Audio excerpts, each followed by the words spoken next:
you, the Messiah.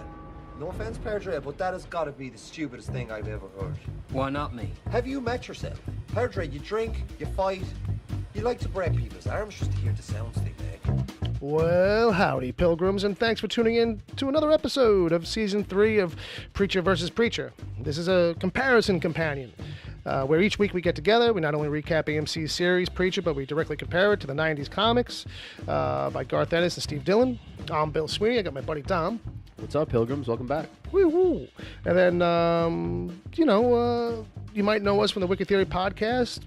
You know, you can check that out, if you want to. Yeah. You don't have to. Every Friday night, 7 p.m. on Mixler. Saturdays.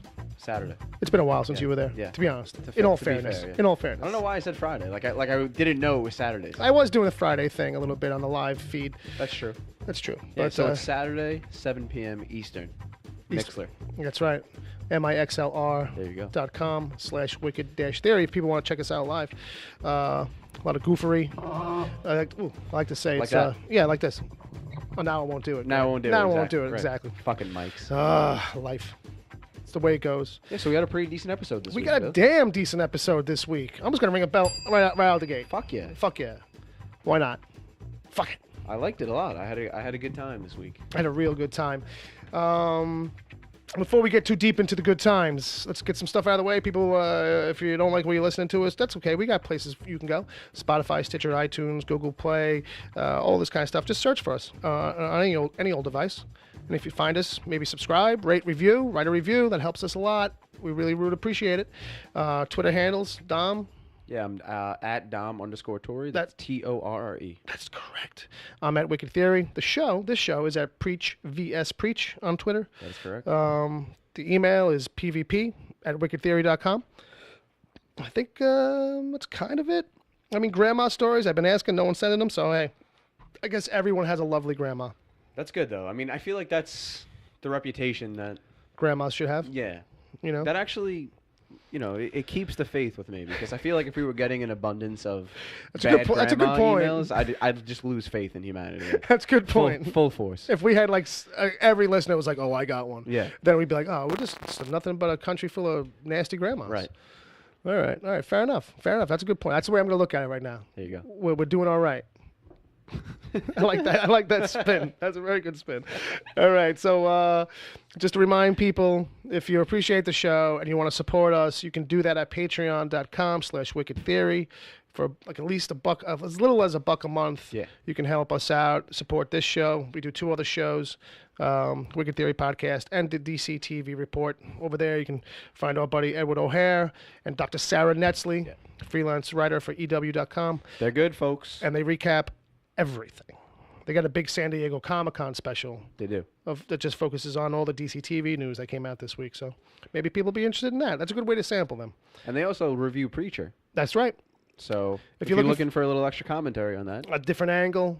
Some people Ed hasn't read the book, so he's kind of watching it as a regular viewer. Sarah read it a long time ago, hasn't touched it since whenever that was. So some of it's familiar, some of it comes back, you know what I mean? But they dissect it pretty good. They definitely have a different angle, different spin. Most definitely. And I think people would enjoy them. They tend to be funny.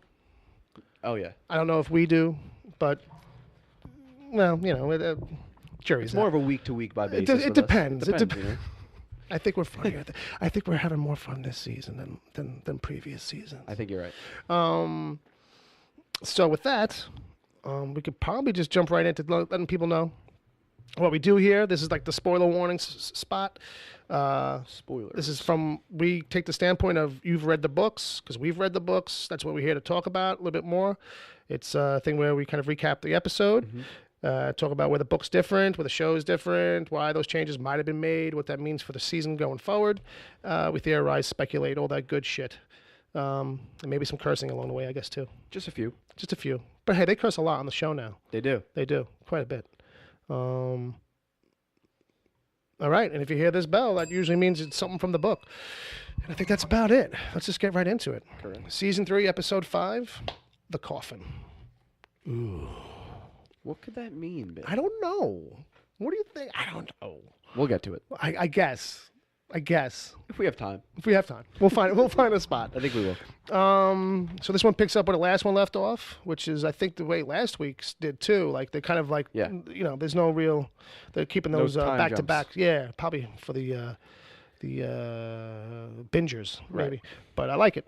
I like it too because it gives it a comic book feel almost, where it's like you are just picking up where you left off. Right. Not too much time in between. Comic books know to do that. They do it a lot in the you'll feel that in the graphic novel where this must be the issue, the ending, because it's a cliffhanger type thing, and then the next issue picks up like next panel. Right. You know. So this one starts off with Tulip ready to kill Grandma, but and then they kind of have like a standoff real quick. Mm-hmm. We cut that TC's has a pig for Cassidy. He's dragging it down to the tombs. He thinks Cassidy's still chained up. Cassidy's gone. So now, let me step in there for a second. Wherever you want to come in. And just bring up a little observation. Fair enough. That I'll just put it out there now. I only watched the episode once, and I didn't actually go back to this scene and confirm that this was the case. Okay. But when that pig gets dragged by real quick by TC, okay, for some reason, it just looked like its asshole was like all torn up. I don't know. I'm sorry. It looked like it got raped. You know what? And the bearer of the pig makes me think that it was. Well, and now you're making me feel like I think I have a reason to rewatch the episode. I think you did. Because you were like, I only watched it once, but like... It just looked like it was like red on his ass. And I was like, I didn't even think about that. But he is dragging it by its rear leg. And so... I think, it would probably be pretty visible right there. Mm-hmm. And I feel like they left the camera on it for a millisecond on purpose. Just enough. For that. So I'll go back to it, folks. If you saw it, send us an email. I don't know if I want that to have happened or not. I can't tell what's the right thing in this situation. Do I want it to be confirmed? Like, yeah, he probably did. Or just like, no, not yet. I don't know. It's weird because that's why I keep wondering. Like, are they not really gonna ever? We mentioned it last time too, but are they ever not gonna really show anything too concrete of TC doing that, or is it just gonna be beating around the bush and people who've read the books now? I actually like their approach on that. If that's the case, if they're just dropping in like subtle hints like that, like leaving the chicken around, keeping it in the book readers' heads, not actually doing it overtly. Because it actually gives us something. Yeah, it's like. We have something over the regular readers. And I feel like most adaptations somehow work that in. Yeah, they kind of like constantly feel the need to explain everything as soon as you see it, which I like. Is a similar situation what's going on with the lighter, and we'll get to that. Right. But it's like, the readers know a little bit more than regular viewers at this point. As of yet. But the butthole? Yeah, there's something about the butthole. I can't remember it now.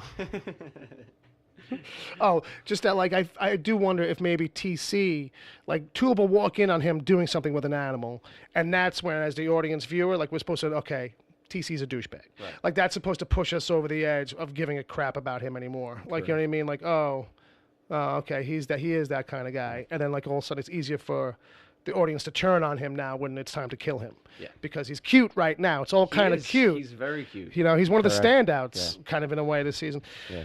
I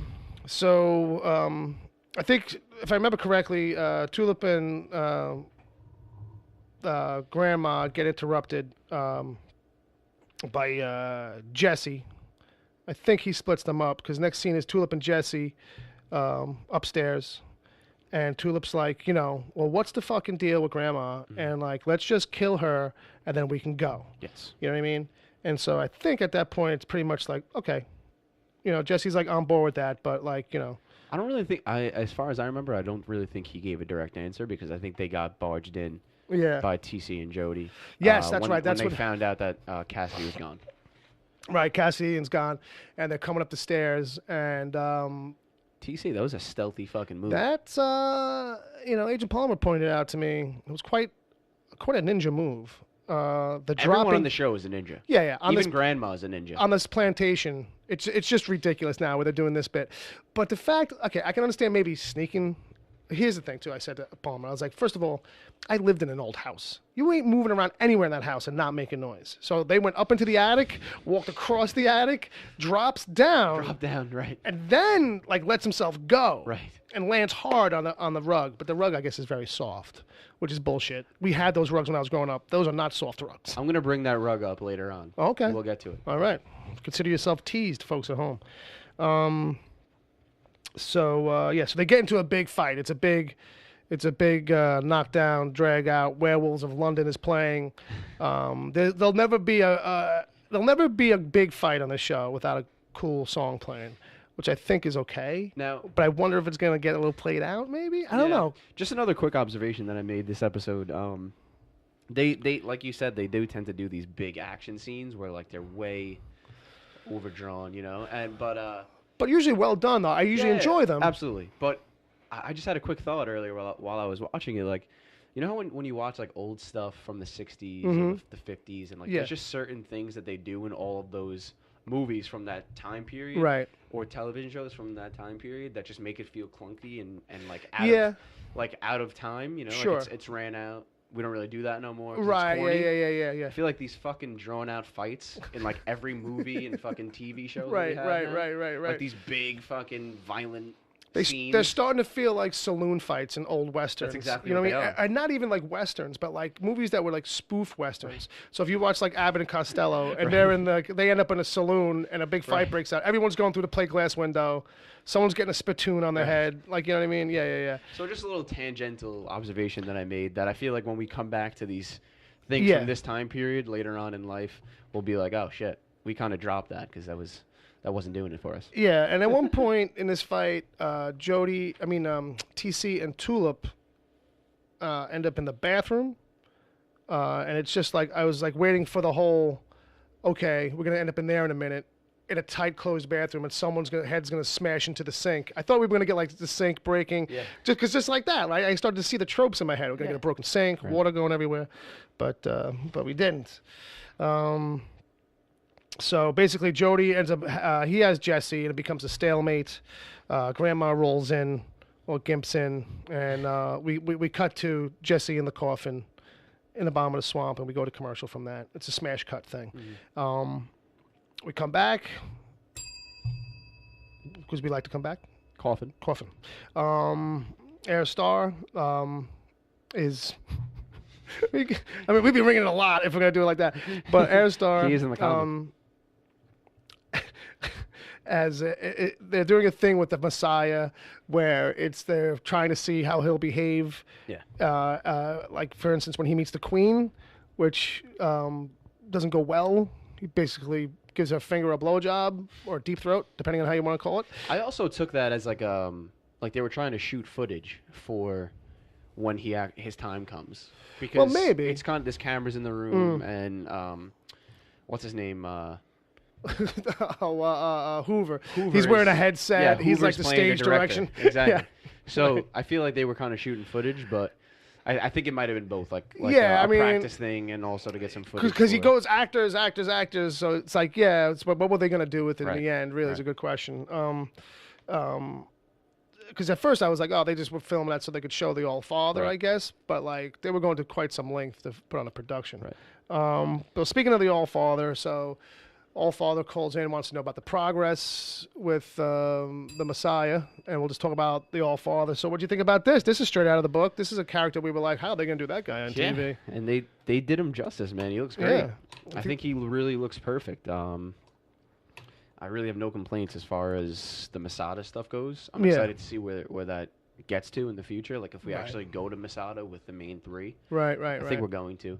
It's possible. But yeah, he's perfect, man. I think we're going to see more of him coming up. Yeah, I mean, we didn't see any pies just yet, but we got to leave something for the future. Right. For the next time we see him. Right. So I'm sure we'll see him eat a lot of that. So he's on the Skype, and Star basically says, well, look, he's only really got the Messiah. He's only really got one skill, and there's only one thing he can really do. And he was like, well, I want to see it. And in my head, What did you think he was talking about? Jerking off? I thought it was going to be some sexual shit. Yeah, I didn't know what it was going to be, but I thought Right. it was going to be something sexual. Because I think, if I remember correctly, like he's spanking it like the first time you see him, or something like that, or something to that Maybe. effect. Yeah. No. First time you see him in the comic is he throws shit at Hairstar. Right. But, He hits from him his cage. Right. But From his bird cage. yeah, I think you're right. The first time he pops up last season, it's I something think he's sexual. like he's doing something pervy. Yeah. So that's kind of like what I thought it was going to be like, But no, it's just some soft shoe. Yeah. He can tap. It turns out, and carry a basic tune, I guess. So, but there you go. It's the guy who was the lead singer from All Star Rejects. All right, All American Reject. all them two. There you go. Them too. I'm thinking of Keds. It's an interesting scene, but it's like, okay, whatever. But, All Father loves it. Yeah, and this to me plays pretty straight to the comic because he's this big doofy guy in this huge position of power, and he's just constantly, Hairstar and whoever else is just constantly getting one over on him. Yeah. On the stupidest Right. little things, Their whole point he's of a pretty dumb guy. Yeah, their whole point that the Grail is a failing kind of setup Right. is proven time and again by any like orders or edicts or conversations that they have with the top brass. Right. You start to kind of like not sympathize with them, but like you get it, like why he doesn't trust the organization anymore. Right. Like you start to see it the more you get to meet All Father and see how they're just stuck in a different period and stuff like that. Correct. Or just incredibly stupid. Right. So with that, we shoot to Tulip's now chained up. She's upstairs. Grandma gives her the warning, which is basically, don't try any funny shit. Jody stays in the room to keep an eye on her. So we cut back to the conversation with the All Father. Now, yeah, go let for me it. Just, let me just Yeah. get right in right there. Get right in it. Right before that scene, Yeah. Tulip's alone in the room. We do a quick thing with Tulip alone before they come up there. Right. And now bring up the rug again that I mentioned earlier. Oh, I see. So she's sitting on the hardwood, basically. And the key, or the pick, whatever you want to, Actually, whatever that was. it was one of the hands from the clock because Okay. there's a broken clock. Okay. When I came back to it later, I realized, okay, there's cogs and shit Right. all over the floor. Right. Whatever she was going to use to Yeah. pick the lock was sitting right on top of the rug. And she does this thing where she reaches over, but she just falls short because of where she's tied up. Yeah, by like a couple inches. But to me, I was like, why didn't she just fucking pull the the rug? rug, right? Why didn't she just pull the rug over? And that kind of annoyed me a little bit. I was And like, I would have been fine with it because what I noticed last week was that the entire room had rugs, right? All these different throw rugs. For some reason, I just happened to notice it. Like that's the design. I start to look at the layout of the design sometimes on some of these things because I'm like, is this a set? Did they build this room or is this a real room in somebody's house? Right. Sometimes I end up doing that. But I noticed that all the rugs were kind of like overlapping each other in this whole space. So I would have been fine if she went to go pull the rug and then couldn't pull it because it's underneath the dresser on the other side of the room or something. Right. Fine. Perfect. But at Because least- the first thing that I thought was, oh, she's just going to pull the rug, right? Well, too early in the episode for rug pulling. That's Bill. it. That's it. Too early in the episode. these ladies and their rug. What can I say? So with that, Jody stayed in the room. We cut to the All Father, basically, and Star and All Father loves it so much he wants to move up the timetable. Accelerate that shit. Sounds like I don't know, like what he wanted to change it to. Pretty sure he said next Tuesday. Yeah, something kidding, like I'm something. kidding. No, but He didn't but, say anything like that. But it might as well have been Right. because Hairstar was like, "Oh, fuck that." Right. So. But this is good though because now Yeah. this pressure. actually Yeah. gives Jesse a little bit more leverage over Star because now Star needs Jesse more. Right, It's, that's it's true. a little bit more of an imminent thing for Hairstar now. Yeah, so he's got got to give to- a little bit to Jesse. So He's got to make this work now. exactly. It's more pressure. So basically, we cut back to Jesse in the in the coffin. in a swamp gophagus. You like that? Yeah. Okay. Name the episode it. There you go. We go by the episode titles of the fair show, enough, fair but subtitle swamp gophagus. There you go. I'll have fun trying to figure out how to spell that. So he's down there, and And all of a sudden, there's a little tappy tap tap on the top of the coffin. What are you doing in there, Pilgrim? You know, and it's John fucking Wayne. It is. It's the imaginary spirit of John Wayne's ghost. And now this is something that, like, much like the All Father, we were kind of skeptical about how they were actually going to pull it off in the show. Feels like an easier dodge than All Father. Right. I'll say that. But yeah, go on. But I actually liked what they were doing with this. Like, he envisions himself in the John Wayne Western, rather than it be a thing where John Wayne just pops up and, like, he's in Jesse's reality. Right. It's like Jesse goes off to that place, right, and then he sees him there. Yeah. It's not like he's here with us, you know. Like, I think the subtext is easier in a comic book, right? Where absolutely. it's like, oh, his face is in perpetual shadow, so something's not right. That guy's in his head. Right. He's imagining this. Right. They don't give you any backstory on why John Wayne and like where is this all coming from in this episode. It just feels like a thing apropos of nothing. It's just like a dream he's having or something like that. Let me ask you a question though. I actually was thinking about it after the episode. Did they spell it out like black and white that it was John Wayne for the regular viewers? Between if you know of John Wayne, then because you would know right away, because the voices are spot on as much as they could. John Wayne impression, #1, and he mentions a couple of the movies that John Wayne's. He mentions High Noon, and I think a scene in there might be like a direct lift from High Noon, because he's like, this is like High Noon, and I think Jesse's like, well, one of them's like, I think Jesse says it, and then he's like, nah, I wouldn't make that commie movie because it was. So I'm sure if you know real John Wayne history, there's probably some real shit behind that. Where that's probably why he never made it, because back then the Red Scare and all that shit. Right. You know. Yeah. So like my dad's a huge John Wayne fan. Sure. Huge. And he's actually fallen behind a few episodes on this season of Preacher. Sure. And today I was like, dude, John Wayne pops up. I was like, we finally got him. And he was like, oh shit, I gotta go back to that. I gotta go back to that. Cool. Because my dad's like got fucking collections of John Wayne movies. Like he's that level of John Wayne fanatic. Does he have a posters? He has figures. Okay. He has a few figures. The statuettes kind of things? Yeah, and they're beat to shit. Like, if they were actually in good condition, they'd probably be worth something. But nonetheless, get him a movie poster for his birthday or something. I should. Get him a framed movie poster. Yeah. And now that it's recorded, people will someday ask you, did you ever get your father one of those John Wayne posters? Send us an email. Ask me. There you go. You can send hate mail to theagentpalmer@gmail.com. So, yeah, but one of the things they don't really kind of contextualize, maybe just because of lack of time, and it's like, maybe if we'll come back to it, we'll discuss it somehow. Or maybe it's just like, we'll let it stand as a thing where it just, for regular viewers, normal viewers, it just feels like it's a random dream. Right. It's a scenario. It's apropos of nothing really. But for readers of the book, it's a thing where Jesse, as a kid, was really obsessed with Westerns, watched a lot of Westerns on TV. And whenever times got tough, like John Wayne would like appear into him. And actually the first time he's in the coffins as a kid is when this happens. I think, because I actually, full disclosure here, folks, I've been rereading the comic as we go along the season, and one of the things that I noticed for the first time on this reread was that John Wayne is almost like a straight father figure for Jesse in the beginning, because when he actually has that first encounter with him and he comes out of the TV and like speaks to Jesse, his father isn't really in his life at that point.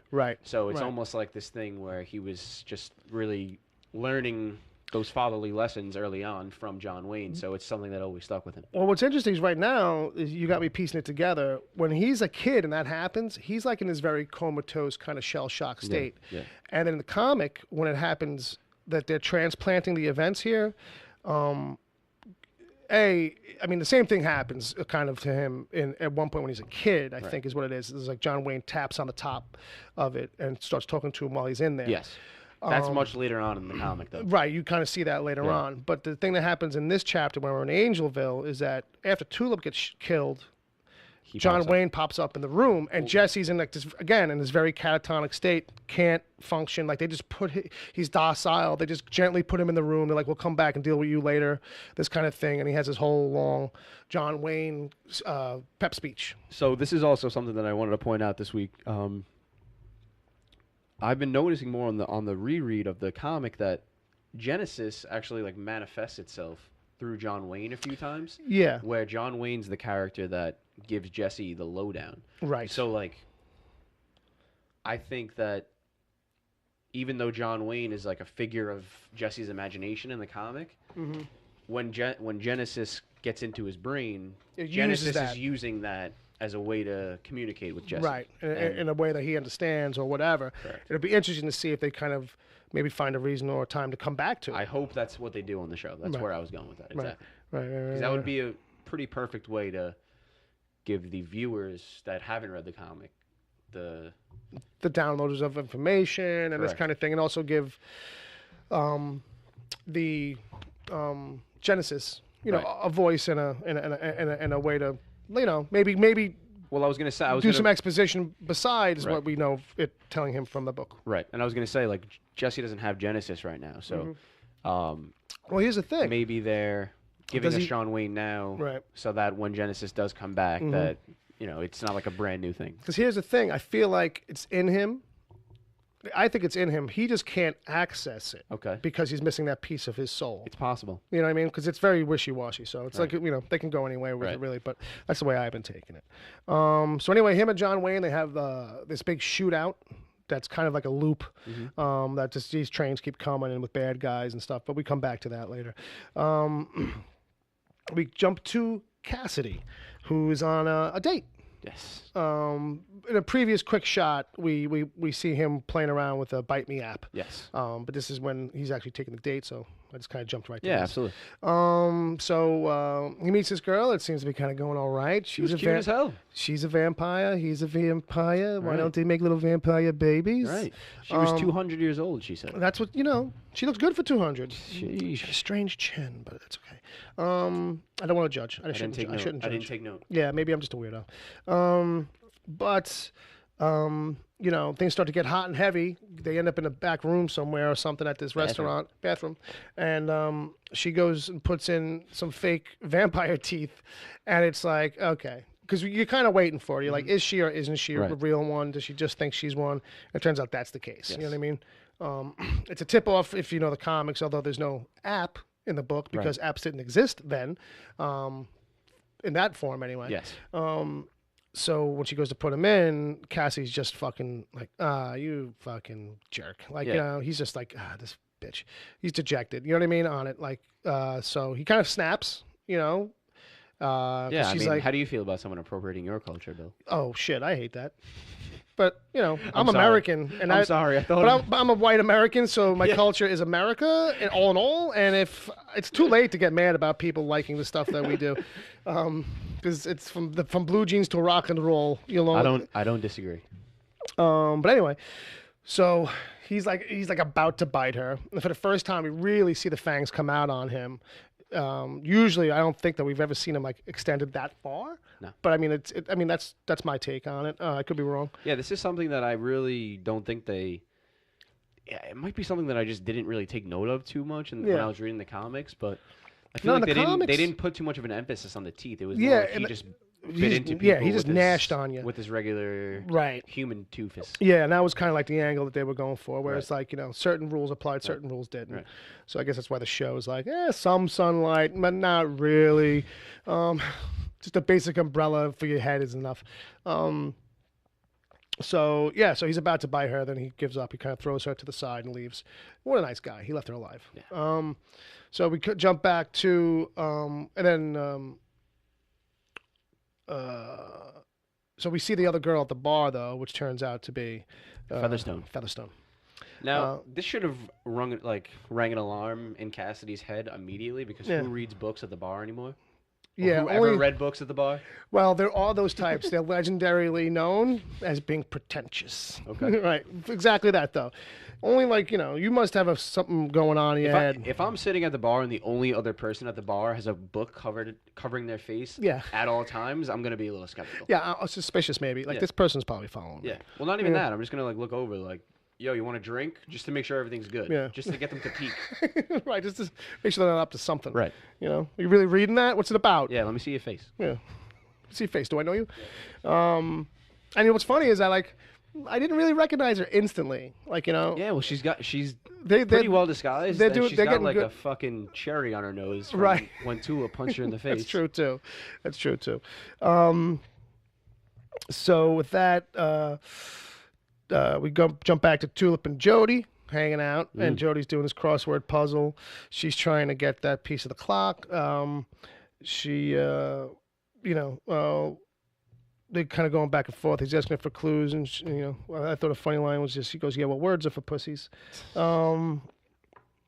So yeah, she's got the curtain rod, Yes. and she's like, which I don't know, just I think they're just infamously known for being like noisy, Right. like even like when it's the two telescoping Yeah, inside of there's- one another, the white ones like that. Yeah, there's always like a little rattle going I on was with gonna those. say there's always like little balls in there. Like I don't know what those are called. Yeah, I don't know either, but they're tiny balls. Yeah. And some of them, and then I feel like in those, they just rattle or something. But also too, I was like, in my head, I was like, I would just lay down. I'd just Right. be like, oh, I'm just gonna fucking lay down, and he wouldn't think nothing of it. Right. And then then you can kind of like reach over with the thing and get it.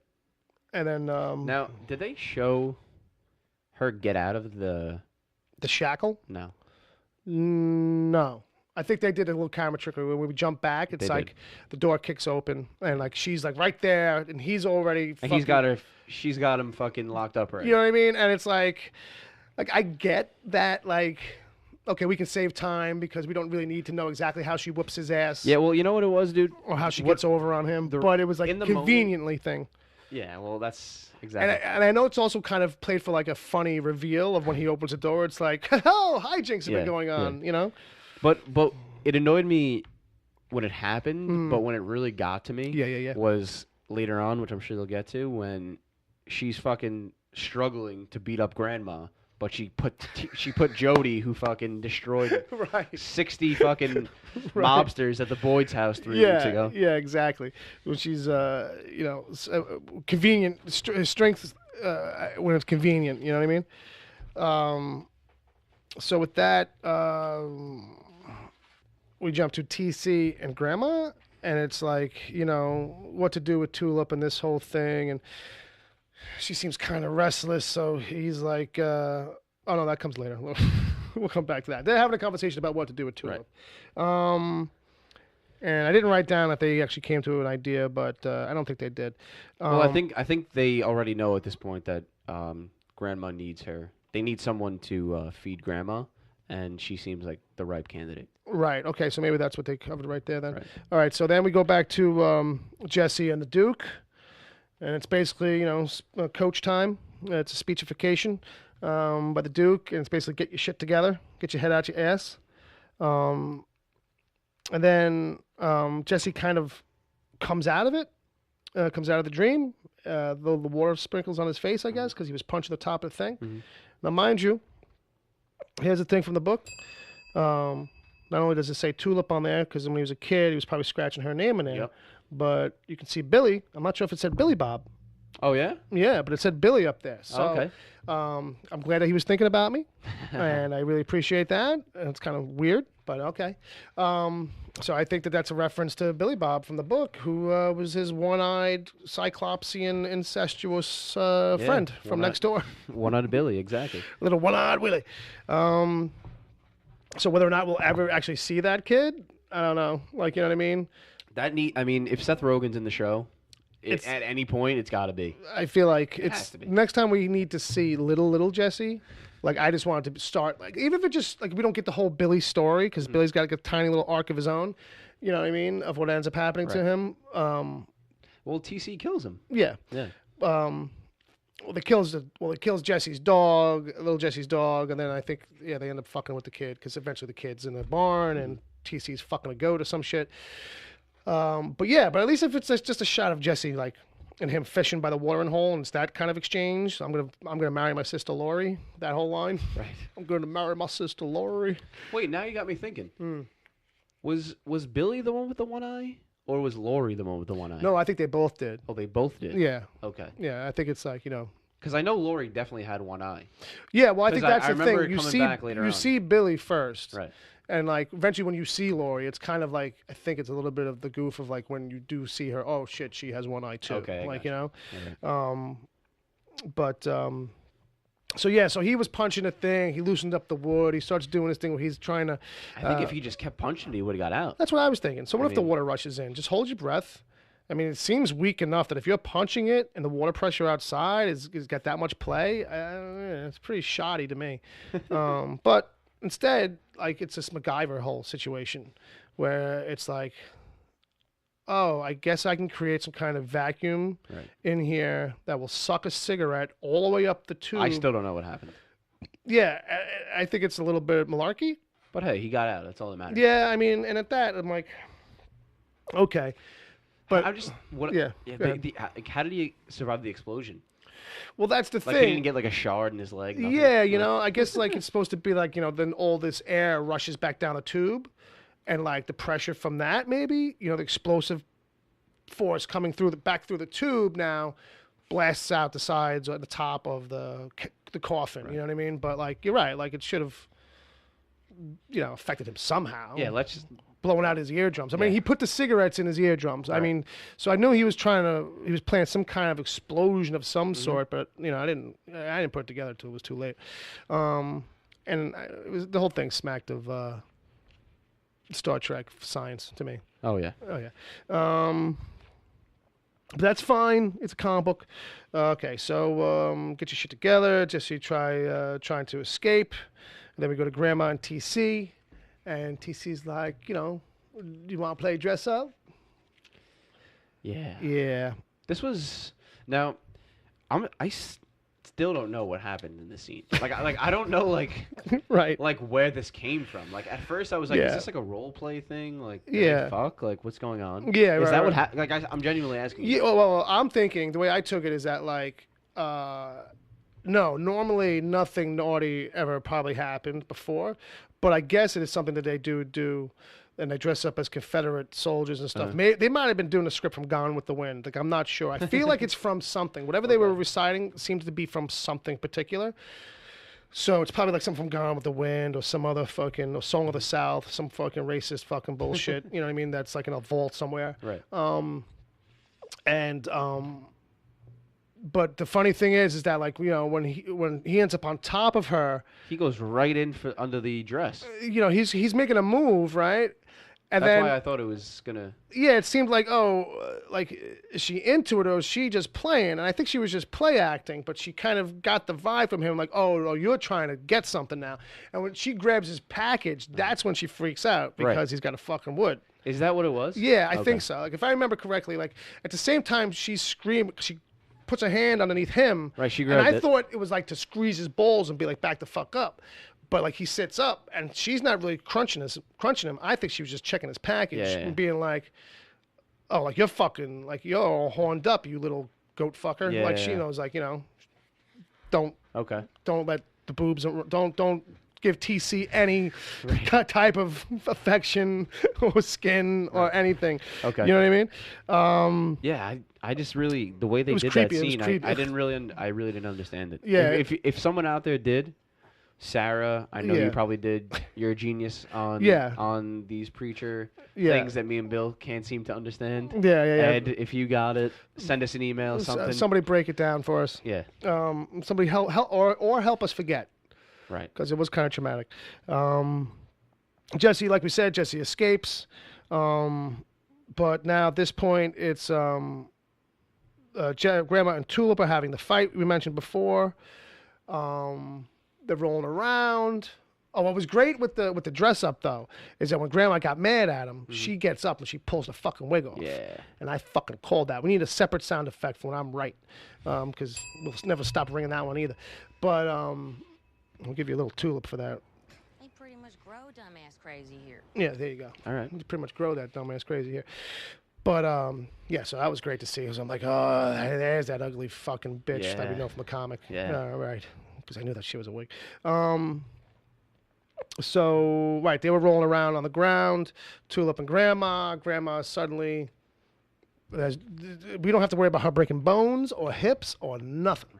she's resilient for 100 whatever plus years. Are you at the part where her and Tulip are? Yeah. I just want to. I'm sorry to keep this hanging is, on this. This is the show. Do it. Hit it. The scene that I can't seem to understand.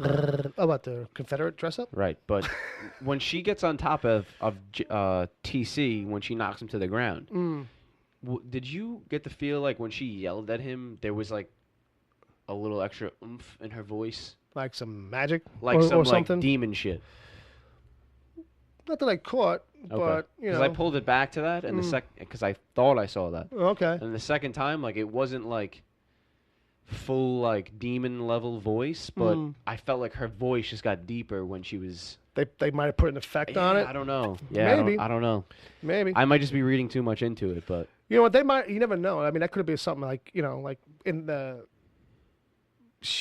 her pitch. yeah. When they shot it, Yeah. she might have went high, and they were like, "No, let's bring it low. Let's let's tweak it." Right, in like the I mix said, or like something. I don't know if that was just her voice getting deeper by the virtue of her just yelling at TC. Or if it's supposed to kind of like highlight that there's a little bit of power in her or something like that. Right. Okay. Could have been a subtle hint. They do that sometimes with shit.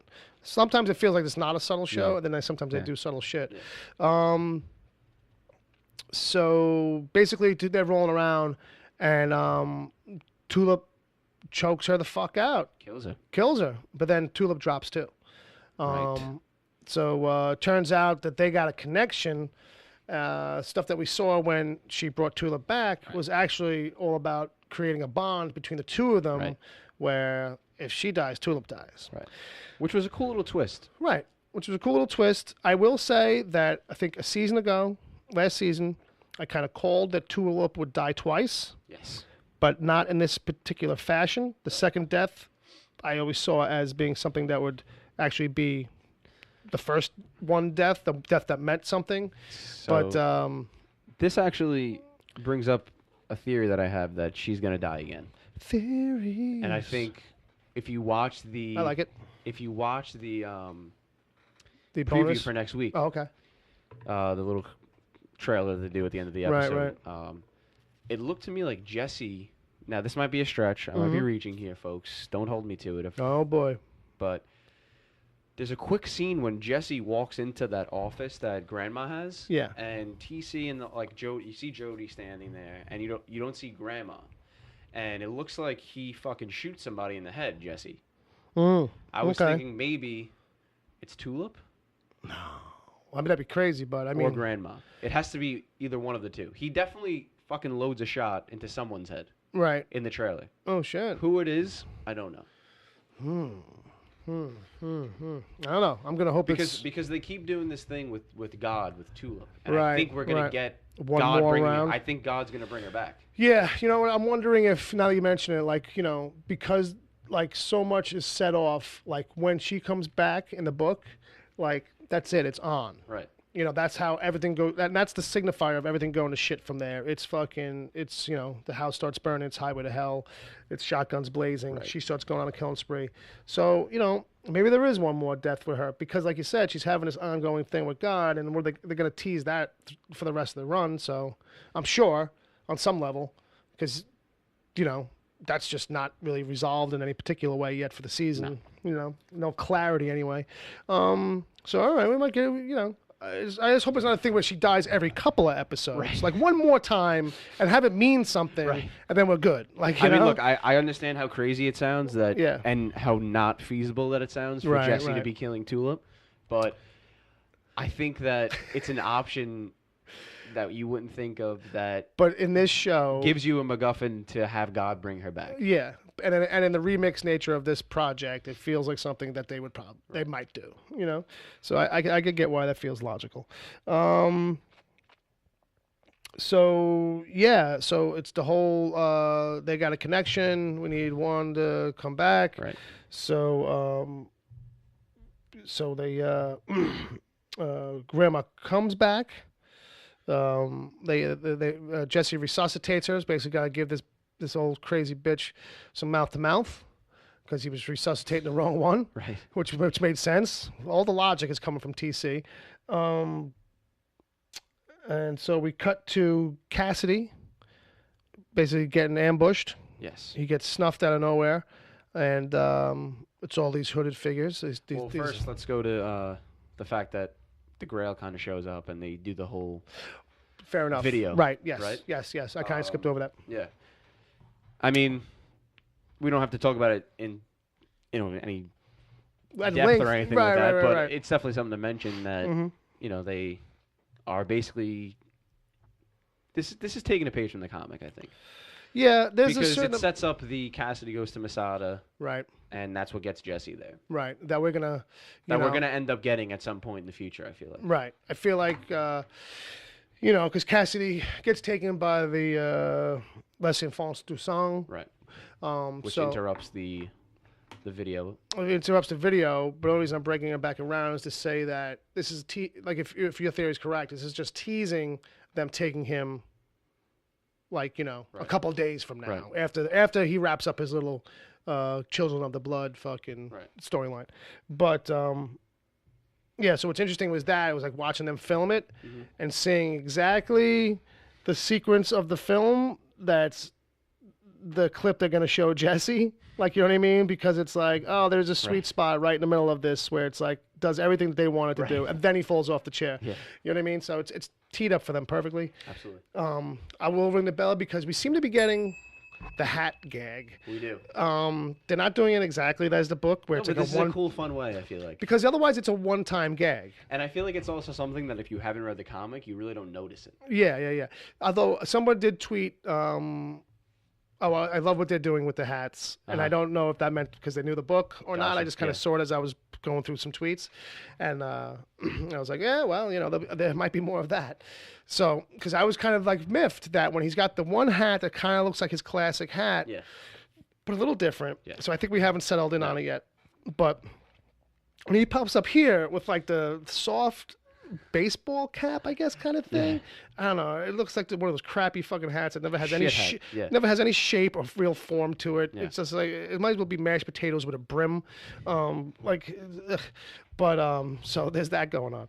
So the episode ends with Cassidy getting taken, right? And then I don't know how to say his name yet.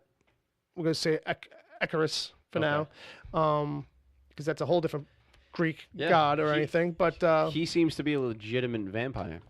He seems to be. Yeah. And looks like in the preview, like he definitely is. Yeah. And I feel like that is exactly the way it kind of goes in the book. No, but I don't remember exactly because I feel like in the book, I'm pretty sure they're all posers. Yeah, like when they take him, they're all posers. Even like the one main guy. Yeah. Like he's a poser too, but they don't. But they didn't know that he was exactly a poser. What I was gonna say. He gets discovered. He gets found out. Right. But and so like to see in the preview, spoilers. But to see in the preview that like he's flying, as if like the other guy is flying him around. Yeah. I don't know. Is that real? Is that going to be a dream of some kind, or is that some kind of other thing? Is that just some is it Cassidy daydreaming about, if I had real vampire friends, this is what it would be like, and it's just part of the montage and they just gave it to us to throw us off. Right. I mean, who knows what this fucking shit. Could be a crazy fucking drug trip that Cassidy's on. Well, that's what I mean. Something like that, it could be some drug-fueled fucking night of fucking around. Yeah. But we'll give the bell for the infants. I'm going to be honest with you. I won't be happy if he's actually a vampire.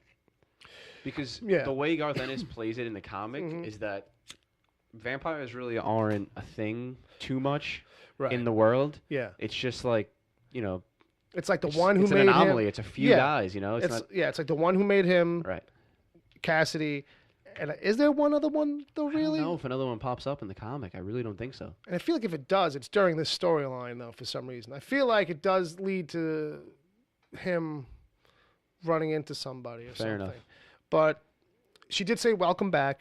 Yes. And that's because, he does have history in Louisiana, in New Orleans, that they didn't address in season 2 outside of his father, really. They really didn't get into, besides his father his son, rather, besides his son hating him and all that shit, they really didn't get too deep into what else he might have been into down there. So it'll be interesting to see how they spin a lot of that. Right. Going to have to do some rereading during the week, some jumping around, because I think... It's a standalone comic when it came out, and they inserted into the graphic novel stuff. So I do. forget where it lies. I know they shifted it.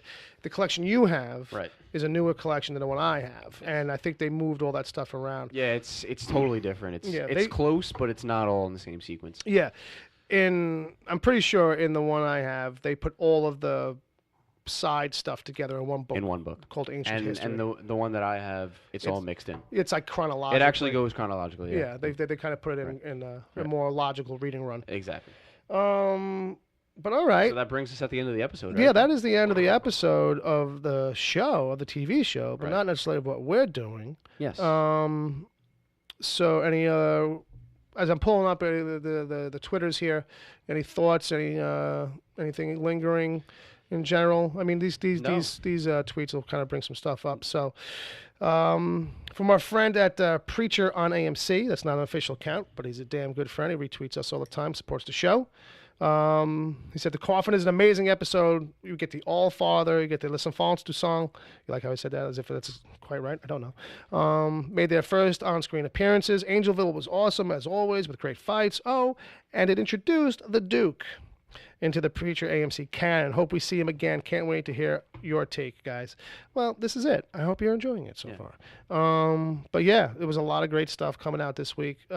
It's like more stuff like in one episode than we're really used to. Well, at this rate, this season is just more than we're used to getting at one time. Yeah. From Hansi Oppenheimer, I'd love to hear what the fans who haven't read the comics thought about the John Wayne appearance.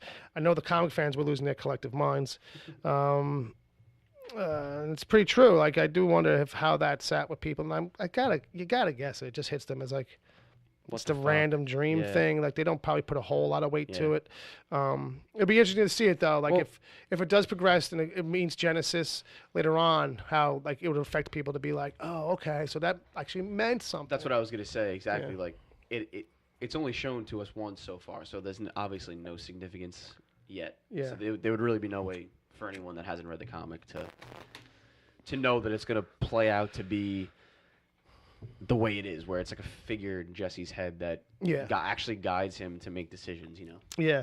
So then this all plays into one of the last things here that from the tweet that I put out before we recorded. And this is from Alex Jameson, who is somebody who tweeted at us a lot last year. Do you think they effectively established the Coffin and John Wayne within the season?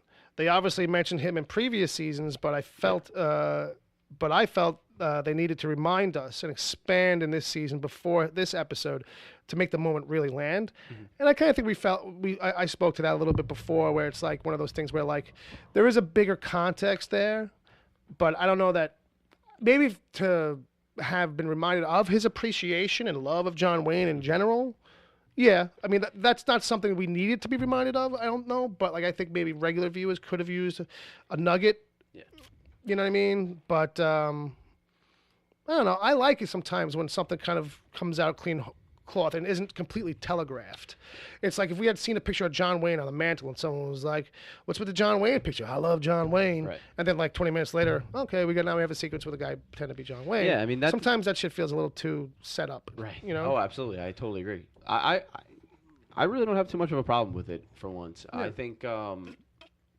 I think what you said a couple episodes ago, that they're doing everything in like a long, drawn out kind of way, where things come, we're gonna get things, just not right away. You know what I mean? Yeah. Like they're slow. It's a slow burn kind of. Yeah. On the things that are from the comic. Mm-hmm. So I think he's got a point right now where it could have caught some of the regular viewers off guard and might have turned them off a little bit, and they might be confused. Right. But I think it's going to pay off. Like, I think we're going to see more of that character. Yeah. We're going to see more of the Coffin in the future. And there's a generation of people who watch this, I'm sure, who have no idea that was who that guy was. Yeah, yeah. Like John Wayne. Who? I wouldn't like, know. You know what I mean? If I didn't read the comic, I wouldn't have any clue that it was John Wayne. Yeah, you're right. You probably wouldn't. Unless they name dropped him, it would be like, who is this guy? And then you'd be like, oh, that's a cowboy guy from back in the days. Right. But at least you'd have some, you know what I mean? But yeah, without a name drop, unless you saw one of his movies, you're really not putting it together all the way from that. And I will say that Jesse does have the fuck communism lighter. Yeah. Every time I see it, the U is really not very well blended out, which I'm kind of happy with. they didn't make a big thing of him getting it from Jody, which I felt like was like maybe something was cut for time. But like, you know, Jody threw it up on the dashboard when they were in the truck, and I guess we're supposed to take it from that. Yeah, he was able to snatch it from him.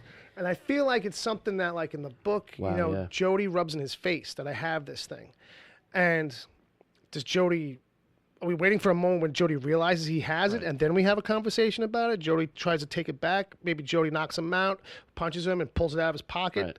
And then from there, it's like, that's my daddy's lighter. Right. You know that's what I mean? a fair point, man. I haven't really thought about that. Because it was like, it feels like anticlimactic. Is like that the only thing we're really going to get? Like no real kind of, or maybe it'll turn into a trigger of some kind. Yeah, I mean, because I feel like in the comic, the lighter is a metaphor for everything that Jody has done to Jesse in terms of his father and just really ruining his life. Yeah. And it's that piece that really like makes you realize that Jesse finally won, you know? Yeah. Like once he kills him, he picks up the lighter, and that's the signal to the readers like, this is it, you know? This is it. This is like that piece of my soul I got back. Right. You know, if you're looking for a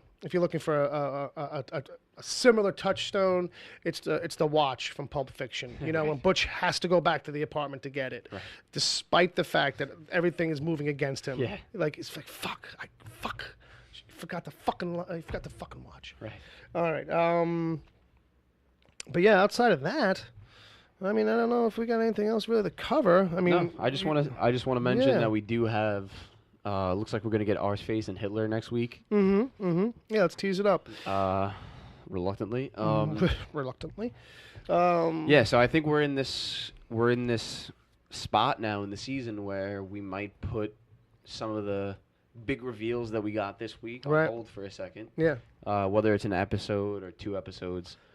I think they're going to slow down now for a little bit. Yeah, we're going to get a little bit of padding. Arseface stuff. Yeah. Spoilers for the preview for next week. You do get a quick shot of Eugene pulling up to the remains of the church in Anvil. I need that sound effect for when I'm right, but we'll come back to it. Yeah. Oh, that's right. You did say that season 1. I was like, yeah. I mean, I expected him to pop out of the ground in the middle of the town.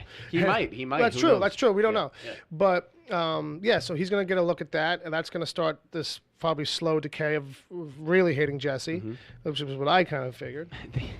You know what, man? They've made Eugene such a lovable softie in this that, like, I don't know if it's going to resonate when he tries to do that 180 of, like, Agent Palmer said the same thing, too. Yeah, you know? That, like, you know, it's going to feel like, you know, they really got to turn him. Yeah. Like, you know, and I think, you know, and I'm wondering, you know, if it's going to be a thing where somehow, you know, when it comes down to it and Saint Killers is going to have to, like, figure out what his deal is, that somehow somebody's going to lay it all out for him. And it's going to be like this fucking kind of maybe a little campy or whatever, but it'll be like, and he did this, and he did that, and he did this. And it'll be like Jesse did this, Jesse did that, Jesse caused this, you know, if it wasn't for Jesse. And it's like, I don't know if it's going to be Satan himself, you know what I mean? Well, or the Saint does adopt Eugene. Well, yeah. So let's not mention that to Bob. Okay. Okay, because that might put him over the top. Okay, but you know, it is a thing where it's like, okay, like, you know, first of all, it's just a ridiculous idea on paper. Okay, because it's like, I don't know if you've ever adopted a kid, but I know I haven't. But I think they do a background check of some kind. At least I hope they do. At least 2 forms of ID, I think. And why Eugene at the age of like 23? Yeah, I don't know what the fuck he is. Like, you know, is he supposed to be 14? Yeah. I mean, in Texas, I think it's 16. You're probably automatically emancipated, whether or not you live, whether or not your parents are alive or not. It's like you can just go do whatever you want to do. It's Texas. You can go wrestle a bull. I don't care. But yeah, so the whole idea of him adopting him is just like a pure goof. Yeah. But you did call it. But so these are these things, dude. Like once these 2 characters come back into the fold, it just gets campy. Yeah. Like it just gets fucking stupid. You know? Yeah. And it gets an extra level of silly. So, but at least right now, these 2 are contained off on their own side story. You know what I mean? And it's going to get a little silly, I think, with Cassidy and the vampires, because that's kind of a goof thing, But too. that's fine, though, because that's fucking... That's following the book. That's following not the even that book. it follows the book, dude. That's Cassidy. Like, that's, like, the main... one of the main characters of the thing. You know? Like obviously, Arseface is a main character, too. But, like, just the way they're playing him is so different. Yeah. And let alone, I won't even mention the fact that fucking Hitler is in the show. Right. Jesus Christ. I really feel like that's going to be put to bed by the end of the season. What the... Jesus Christ. Did you fucking see in the What's that? preview... Yeah. His fucking name tag at Subway says Hitler on it. Yeah, and he's got the mustache. I mean, not even trying. Like, you know what I mean? Like, but I bet you there's a backstory for that. Like, you know, I bet you someone has to have a goofy line of reference to him about that, or like, you know, someone's gonna be like, you know, well, in this day and age, you know, you can't fire anybody for anything, so equal opportunity, I guess. Until he starts coming in with a swastika on his forehead, I really can't tell him he can't. You know, right? It's his name. Yeah. And here's another, and here's another thing. He's another one. I know it's just a job application, but you do have to, like, you know, have some info. Like, you know, He's got to fill out W-2s or something like that. You know, like a lemonade stand. I Yeah. think is about the only job he can have without the qualifications. You know what I mean? You know, or, you know, working for somebody like doing what like illegal immigrants would do, or something like washing dishes, Right. Or, you know, one of these kinds of jobs where it's Yeah, like, you know, nothing on the books. nothing on the books. Exactly. You know what I mean? On the books jobs should be a little hard for a Hitler fresh out of hell.